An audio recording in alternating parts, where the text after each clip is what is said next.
بقالي سنين بستخدم ماوسات لوجيتك، ولكن الحقيقه عمري ما فهمت الضجه اللي بتتعمل على الام اكس ماستر سيريز. اول ما ماوس فيهم جديد بينزل الدنيا بتتقلب واليوتيوبرز بيجيبوه وكل ماوس يا جماعه بيتحرك عادي. ما فهمتش ولا مره لان الناس بتتساحل وراه، وعشان كده قررت اجيب الماوس ده واعمل كومباريزن بماوسات لوجيتك من اول $10 لحد الماوس ده نفسه اللي ب $120. يلا بينا.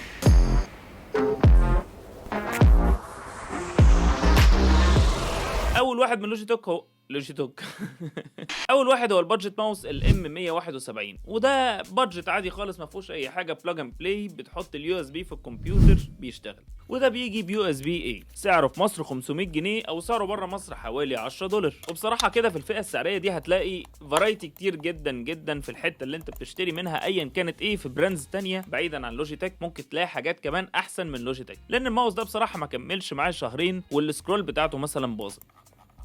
عارف فجأة لما تبدأ بقى تنزل السكرول تحت فيقعد يلعب كده بين فوق وتحت ومش عارف يعمل ايه كأنه متوتر، فهو ده اللي بدأ يعمله معايا، فبطلت استخدمه بصراحة. وعشان تبقوا فاهمين كده معايا من اول الماوس ده لحد اخر الفيديو، في حاجة بيتقاس بيها سرعة الماوس اسمها دي بي اي، والماوس ده سرعته 1000. و1000 ده رقم كويس على فكرة، انت مش محتاج يعني غير لو عايزه يطير هتحتاج اكتر من كده، وهجيلك في الكلام لسه. كمان الماوس ده مش بيتوصل بالابلكيشن اللوجي اوبشنز، فانت مش هتعرف تعمل بيه حاجات زيادة يعني عن ان انت بتحرك ماوس. هو بس ايه، رايت كليك، ليفت كليك، سكرول، ميدل بوتن، شكرا، خلاص كده. طيب ده بيشتغل ببطاريه دبل اي وبيقعد معاك حوالي سنه من غير ما تغير البطاريه. فامتى تجيب الماوس ده؟ لو انت عايز حاجه في الخفيف منه يتحرق ما تزعلش عليه تجيب واحد تاني، فانصحك بالماوس ده. ويلا نخش على اللي بعده. الماوس اللي جاي ده بقى اللي بحسه الماوس الرقيق الشيك اللذيذ، بس هو بصراحه مش ليا، وده ما يعبهوش في اي حاجه، ده بس عشان انا ايدي اكبر منه بكتير، وهو البيبل ماوس 2 ام 350 اس.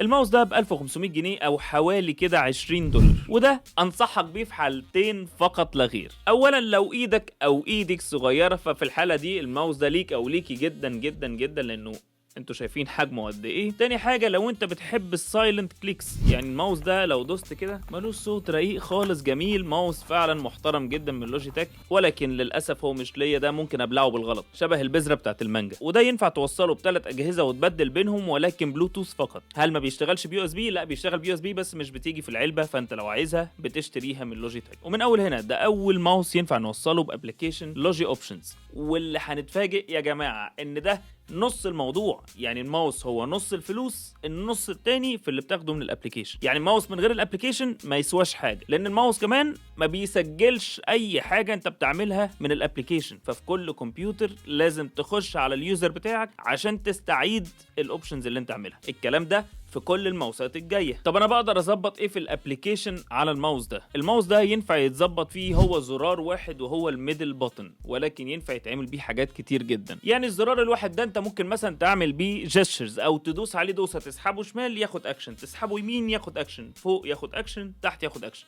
فبالزرار الواحد ده انت ممكن تعمل بيه 5 حاجات مختلفه، دوسه و4 اتجاهات. ولكن زي ما قلت لكم عيبه الوحيد بالنسبه لي هو الحجم، ده بيتوه في وسط ايدي، فانت لو شغلك مده كبيره على المكتب الماوس ده ما انصحكش بيه غير لو ايدك صغيره. الماوس ده بطاريته دبل اي وبتقعد معاك 18 شهر، يعني سنه ونص، وما تحتاجش تغيرها تماما. سرعة الماوس ده من 400 ل 4000، وبيتحرك في السبيد بتاعته لما بتيجي تعليها بيتحرك بالمية، يعني مثلا مش بيعلى 401 402، لا هيعلى من 400 ل 500 ل 600 ل 700 فيما فوق. وهو ماوس حلو جدا طبعا ان انت معاك الرينج ده كله، لان انت هتشوف حتى الاغلى ممكن ما يبقاش فيه. قبل بقى ما نخش على الماوس الجاي اشارككم بجزء صغير من حلمي، وهو ان انا نفسي على نهاية 2026 التشانل توصل ل 10000 سبسكرايبر. فعايزك تعرف ان اللايك والشير والسبسكرايب فعلا بيساعدني كتير جدا ان الكونتنت يظهر لناس تانية، فاتمنى ان انت تساعدني في ده. انا كنت فاكر الماوسات دي يا جماعه زمان ان انا بس بشتري ماوس بحط اليو اس بي احرك السهم اللي في الشاشه ده بس كده ما اعرفش كبرت الموضوع ليه. من اول الماوس اللي جاي بقى ايه، اجهز كده وطلع اللي في جيبك، لان احنا كده دخلنا الميد رينج بتاع لوجيتك. اتفرج على الام 720 ترايسلين. الماوس ده برضو بيتوصل بثلاث اجهزه، والماوس ده سعره في مصر 2000 جنيه وبره مصر $45، ولكن لقيته بره مصر عليه ديسكاونت نازل ل $35، فلو تعرف تجيبه وتلحقه فهو فرصه دلوقتي حلوه جدا جدا. الماوس ده سرعته 1000 ثابته، ولكن من الابلكيشن تقدر تتحكم في السنسيتيفيتي بتاعته فتخليه يبان سموذر او تخليه تحس ان هو اسرع. وهنا بقى نبدا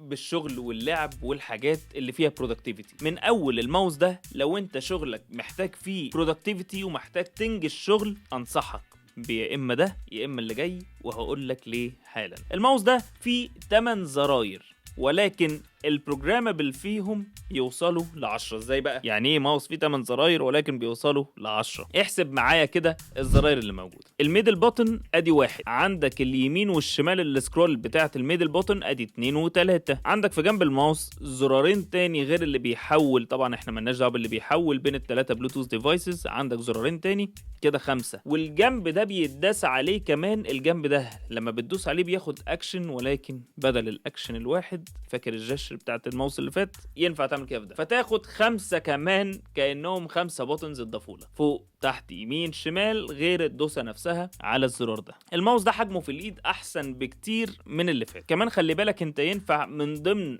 الجيسترز اللي انت بتعملها دي تحط فيهم كيبورد شورت كات. يعني مثلا انا عايز لما اجر الماوس يمين يعمل كوبي، اجر الماوس وانا دايس طبعا على الزرار اللي في الشمال ده، اجره شمال يعمل بيست، اجره فوق يعمل اندو، اجره تحت يعمل ريدو مثلا. يعني لك بقى ان تتخيل كل حاجه انت ممكن تعملها عشان تنجز بيها شغلك اللي انت عايزه، ولكن مفيش اوبشن ان انت تحط ماكرو. يعني ماكرو يعني سلسله احداث ورا بعض تاخدها بالماوس. يعني مثلا اقول له افتح دلوقتي google.com وخش اعمل ترانسليت وخد الجمله دي معاك وحطها بيست وترجمها لي من الانجليش للعربي. طيب الماوس ده برضو زي ما قلنا كده بيشغل 3 اجهزه، وبيجي معاه USB-A. لو انت عايز تشغله باليو اس بي تشغله، لو عايز تشغله بلوتوث على 3 اجهزه ينفع تشغله. الماوسات دي للاسف مش ماوسات جيمنج خالص، فانت لو جايبه على انه بتاع جيمنج ده او كل اللي فاتوا او اللي جاي حتى، فللاسف اخرهم 125 هرتز البولينج ريت بتاعهم. يعني ايه بولينج ريت؟ يعني الماوس بيقول للكمبيوتر انا مكاني فين كل ثانيه او كل ملي سكند، فللاسف الماوسات دي حوالي 8 ملي سكند مثلا، وده في الجيمنج طبعا بطيء جدا جدا. الماوس ده برضو بيجي بدبل اي باتري ويقدر يقعد معاك لحد 2 سنين. بص كل ما بنعلى كده في السعر اللي هتلاقي البطاريه، نفس البطاريه سبحان الله بتقعد معاك عدد سنين اكتر، فهو بيبقى اوبتمايزد اكتر بكتير. والماوس ده فعلا انا جربته لاكتر من 2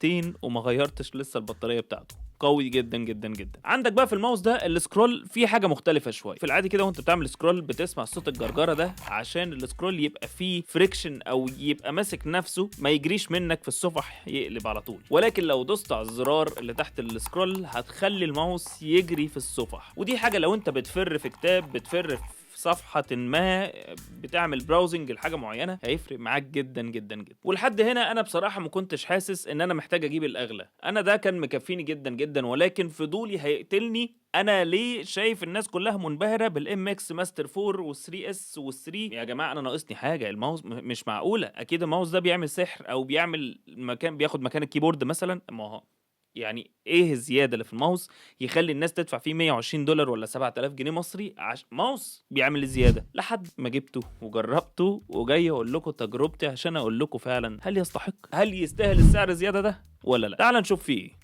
فطبعا من اول الماتيريال محترمه جدا، باين عليه ان هو بريميوم، والفرق حتى باين بين ده وبين الترايسلين اللي فات على طول، رغم ان هم يمكن شبه بعض. كارجونومكس بقى هتلاقي الماوس ده اكبر سيكه من الماوس اللي فات، وفعلا مريح في الايد اكتر شويه، رغم ان اللي فات كان مريح في الايد، ولكن انا كراجل ايدي كبيره فده اريح لي كمان من اللي فات. ده بقى الوحيد اللي بيجي معاه USB-C، مش بيجي معاه USB-A، وكمان الوحيد اللي مش بيتحط له بطاريه، بيتشحن تايب سي. ولكن للاسف مفيش مكان تشيل فيه اليو اس بي سي، فانا بحط اليو اس بي بتاعته في مكان الشحن. الماوس ده سرعته من 200 دي بي اي ل 8000 دي بي اي، انت بتتحكم فيها من الابلكيشن بتاعك. فاكرين اللي قلناه في السكرولينج في الماوس اللي فات؟ هنا بقى بطريقه سحريه اكتر شويه. السكرول هنا شغاله بماجنت تكنولوجي، وكمان مش محتاج تدوس على الزرار. لو عايز تستعمله مانيوال ينفع، ولكن ينفع تستعمله اوتوماتيك، حاجه اسمها سمارت شيفت. ولما بتجري بالسكرول على حسب طلعتك هو بيعرف انت عايز تفر تجري بسرعه ولا يعملها بالراحه. وبمجرد ما بتلمس السكرول في الحته اللي انت عايز تقف فيها، حتى لو بتجري هتلاقيه وقف مكانه على طول،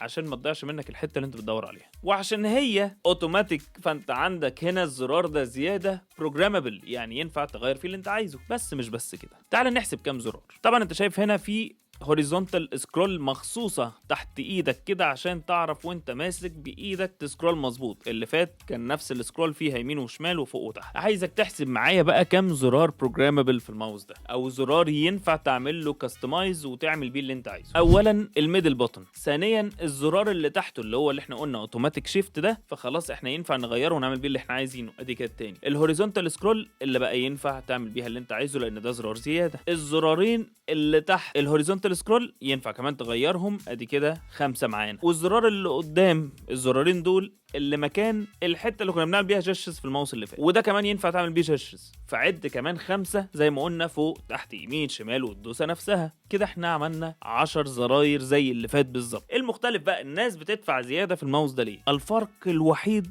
او في اللي انا هقوله لك دلوقتي ده، هو ده السحر بتاع الماوس ده، هو ده الحوار كله. والحوار كله في الابليكيشن. يعني انت لو ما نزلتش الابليكيشن وجايب الماوس ده، انا اسف انت خسران ثمنه كله. عندك يا باشا الجزء الشمال ده في الماوس اللي فيه هابتك فيدباك، بيديك فايبريشن لما تدوس عليه، بيطلع لك حاجه اسمها اكشن رينج. والاكشن رينج ده فيه 8 زراير بيطلعوا لك على الشاشه يخيروك بين شورت كاتس مختلفه. مش بس كده، اولا الشورت كاتس دي كلها انت ينفع تغير فيها. ثانيا الشورت كاتس دي كلها انت ينفع تعملها ماكرو. فاكر الماكرو اللي قلنا عليه، اللي هي سلسله اكشنز بتجري ورا بعض بتعملها وتحط بينها مثلا ديلي. افتح لي جوجل كروم، خش اعمل لي ترانسليت بيست الكلمه اللي موجوده في الكليب بورد مثلا او اللي معمول لها كوبي. ومش بس كده، احنا كده وصلنا ل 18 زرار يعتبر، لان دول لوحدهم فيهم 8. ابلكيشنز سبورتد من لوجيتك هتلاقيها موجوده تظبطها جوه الاكشن رينج دي. مثلا لاصحابنا الديزاينرز مثلا اللي بيستعملوا فوتوشوب او الستريتور او بريمير او غيره، كل البرامج دي سبورتد. فانت ينفع تاخد اكشن بيتعمل بشورت كاتس كبيره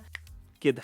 او لو انت يا عم راجل بتعمل مونتاج وايديت فيديوز، عندك بريمير وعندك فاينل كات وعندك دافينشي ريزولف وعندك اللي انت عايزه، وبرضه تقدر تاخد بيهم شورت كاتس اللي انت عايزها. طب انا البرنامج بتاعي مش سبورتد، انا كده ما اجيبش الماوس؟ لا طبعا، تقدر زي ما قلنا انت تكستمايز وتحط الشورت كاتس اللي بايدك اللي انت عايزها. الفرق بس ان دي حاجات جاهزه موجوده بيلت ان من جوه الابلكيشنز دي، بتسبورت، بتعمل لها سبورت، وهتلاقي الايكونز متاخده من جوه الابلكيشن فهي باينه بتاعت ايه. ولكن لو الابلكيشن ده مش سبورتد، فانت ينفع تحط اللي انت عايزه وتحط الايكون اللي على مزاجك. فانا مثلا لو فتح كروم عايزه يظهر لي لما ادوس في الاكشن رينج ده دوسه ياخد سكرين شوت، دوسه تانية يسجل مثلا صوت، دوسه تالتة يخش يكوبي كلام، دوسه رابعه مثلا ياخد الكلمه اللي انا عامل لها هايلايت ويخش يديها لشات جي بي تي يكتبها بطريقه مختلفه. اللي انت اسرح بكل خيالك كده، شوف انت نفسك تعمل ايه. 18 زرار جوه ماوس، موضوع كبير يا جماعه. يعني انا عمري ما استخدمت الام اكس سيريز، وكنت بستخدم اللي قبله اللي فيه 10، وبقول ال10 ده كتير ومش دايما بستخدم كل اللي فيه. فمن الاخر كده، لو انت راجل مش مهتم بالبرودكتيفيتي ومش مهتم بكل الزراير اللي ممكن تبقى في الماوس دي،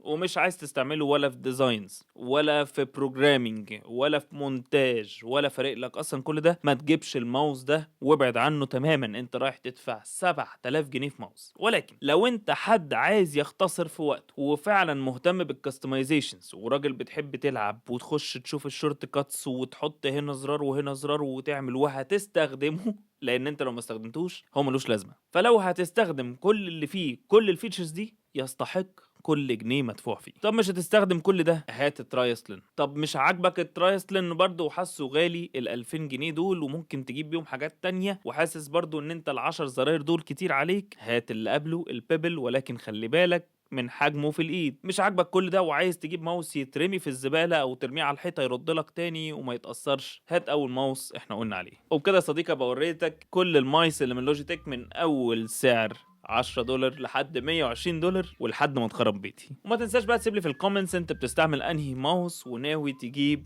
الام اكس ماستر سيريز ولا حاسه زياده على الفاضي. ولو لسه ما شفتش ال8 اختراعات الفاشله من ابل، ما تنساش شوف الفيديو ده. ولو ما تعرفش قصه المعالج المجنون اكزينوس، ما تنساش شوف الفيديو ده. واكيد اللايك والشير والسبسكرايب زي ما اتفقنا. وكمان واشوفكم في فيديو جديد.